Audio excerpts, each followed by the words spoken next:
मंगल ग्रह पर अकेला छूट गया आदमी भूख से मरने से बचने के लिए मल को खाद के रूप में इस्तेमाल करने के लिए मजबूर हो गया। उसने अपने साथियों के मल को बाल्टी में इकट्ठा किया, पानी मिलाकर घोल बनाया और फिर एक बड़ा चमचा काला जैविक मल निकालकर खुदी हुई मिट्टी की नाली पर डाल दिया। ये सब करने का उद्देश्य सिर्फ आलू उगाना था। आलू लगाने के बाद उसने रेत से ढक दिया और पानी डालकर मिट्टी को गीला कर दिया। ये प्रक्रिया उसने सैकड़ों बार दोहराई। उसकी मेहनत के बाद 2 हफ्ते बाद उसने मंगल ग्रह पर आलू उगाने में सफलता पाई। ये आलू अब उसके भविष्य का एकमात्र भोजन स्रोत बन गए। 2 महीने पहले मार्क और उसके साथी मंगल ग्रह की मिट्टी का अध्ययन कर रहे थे। सब कुछ सही चल रहा था, लेकिन अचानक एक रेत का तूफान आ गया जिसकी गति 20 किलोमीटर प्रति मिनट थी और हवा का दबाव 8600 न्यूटन था। उनका अंतरिक्ष यान सिर्फ 7000 न्यूटन का दबाव झेल सकता था, इसलिए वे इस तूफान को नहीं झेल सकते थे।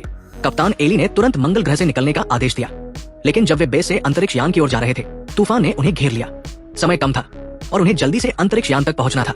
तूफान के कारण एक सिग्नल टावर उनकी ओर गिरा और मार्क को लगी चोट से वो बेहोश हो गया। अंतरिक्ष यान ने मार्क के सूट के क्षतिग्रस्त होने की चेतावनी दी। इस तरह के वातावरण में इंसान 1 मिनट से ज्यादा जीवित नहीं रह सकता। एली ने महसूस किया कि वो पूरी टीम को खतरे में नहीं डाल सकती। हो सकता है कि मार्क पहले ही मर चुका हो। सभी दुखी होकर अंतरिक्ष यान में लौट आए और जल्द ही यान ने मंगल ग्रह को छोड़ दिया।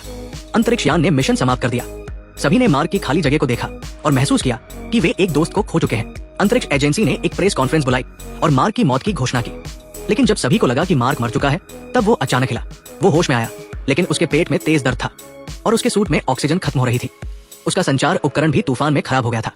मार्क ने दर्द सहते हुए बेस की ओर बढ़ना शुरू किया। बेस में सब कुछ सामान्य था। उसने अपने पेट के घाव का इलाज किया। सौभाग्य से स्टील की सुई ज्यादा गहरी नहीं गई थी, लेकिन बेस के सभी संचार उपकरण खराब हो चुके थे। अब वो पृथ्वी से पूरी तरह कट गया था। उसे एहसास हुआ कि अगले मानव अंतरिक्ष मिशन तक, जो 4 साल बाद होगा, उसे जीवित रहना होगा। 21वें सोल मंगल का दिन तक मार्क के घाव ठीक होने लगे। उसने जीवित रहने के लिए योजना बनानी शुरू की। उसने बेस में बचे भोजन की जांच की, लेकिन वो सिर्फ 1 साल तक चल सकता था। जब उसने एक आलू का बैग देखा तो उसके मन में एक विचार आया।